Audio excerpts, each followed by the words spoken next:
Քվանտային ֆիզիկան զարմանալի և առեղծվածային երևույթ է, առնվազն մեր համար տարօրինակ, որովհետև քվանտային աշխարհի կանոնները, որոնք կառավարում են, թե ինչպես է գործում այս աշխարհը ատոմների և տարրական մասնիկների մակարդակում, ինչպես նաև լույսի ու նյութի վարքագիծը, ինչպես նշել է Ռիչարդ Ֆեյմանը, չեն համապատասխանում մեր սովորական պատկերացումների ու բանականության ընդունած օրենքների հետ։ Քվանտային աշխարհը ենթարկվում է իր ուրույն տրամաբանությանը, որը հաճախ հակասում է մեր ընկալած բնական ընթացքին։ Քվանտային իրականության կանոնները կարծես թե ասում են մեզ, թե որևէ կատու կարող է միաժամանակ լինել և ողջ, և մահացած։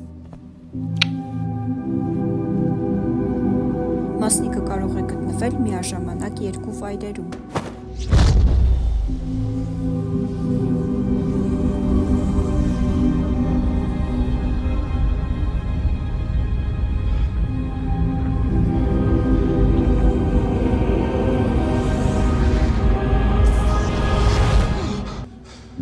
Open your eyes.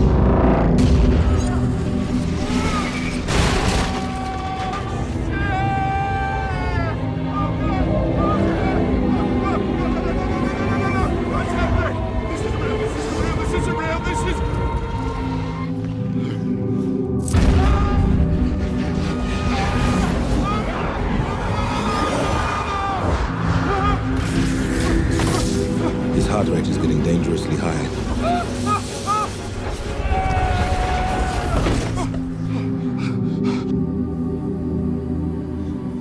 Who are you in this vast multiverse? Mr. Strange?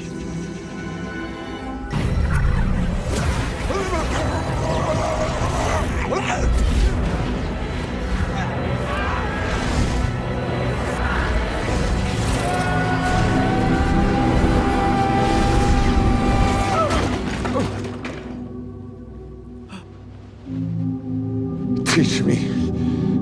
Ինչպես նաև քվանտային օրենքները հավաստում են, որ ցանկացած ատոմ հավասար է մեկ ալիքի և որ քվանտային իրականության աշխարհում ցանկացած իր կամ երևույթ կարելի է վերագրել ալիքի։ Իսկ հիմա անցնենք Շրյոդինգերի փորձին։ Ի դեպ, փորձը մտավոր է, այն երբեք չի իրականացվել։ Բարեբախտաբար ոչ մի կատու չի տուժել դրա արդյունքում։ Փակարգի մեջ տեղադրված են կատուն, թույնի սրվակը, ճառագայթման աղբյուրը և գրանցման սարքը։ Մեկ ժամվա ընթացքում ռադիոակտիվ նյութը հավասար հավանականությամբ կարող է կամ ճառագայթել, կամ ոչ։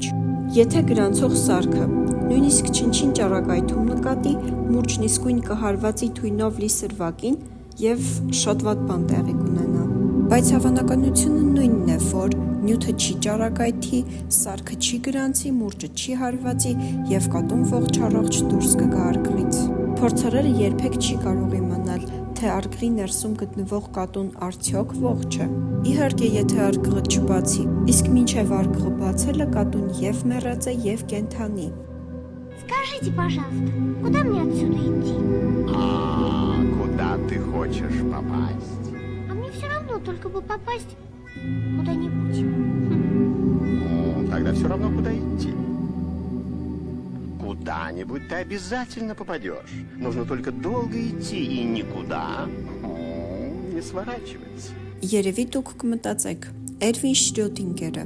Նոբելյան մրցանակագիր, հանճարեղ գիտնական, ինչու է նման ծիծաղելի մտքեր ունեցել։ Այդ փորձով նա ցանկացել է բացատրել քվանտային սուպերպոզիցիայի վերադրման սկզբունքը։ Դասական մեխանիկան որոշակի է։ Կարող ենք գտնել մարմնի դիրքը ժամանակի կամայական պահին։ Կարող ենք գտնել նրա հետագիծը։ Իսկ քվանտային մեխանիկայում կանգնում ենք անորոշության առաջ։ Եթե գիտենք մասնիկի դիրքը, ապա չենք կարող որոշել նրա արագությունը։ Եվ հակառակը։ Այս դեպքում մենք չենք կարող խոսել հետագծի մասին։ Ուստի քննարկում ենք մասնիկի այս կամ այն դիրքն ու արագությունն ունենալու հավանականությունը։ Այս անորոշությունների պատճառով մասնիկը կամ համակարգը գտնվում է իր բոլոր հնարավոր վիճակներում, բոլոր հնարավոր դիրքերում, ունի բոլոր հնարավոր էներգիաներն ու արագությունները։ Սա էլ հենց վերադրման կամ սուպերպոզիցիայի սկզբունքն է։ Քանի դեռ փորձարարը չի բացել արգղը, կատուն սուպերպոզիցիայի վիճակում է։ Բայց երբ փորձարարն արդեն բացում է արգղը, բոլոր անորոշությունները վերանում են։ Արդեն պարզ է լինում կատուն ողջ է թե ոչ։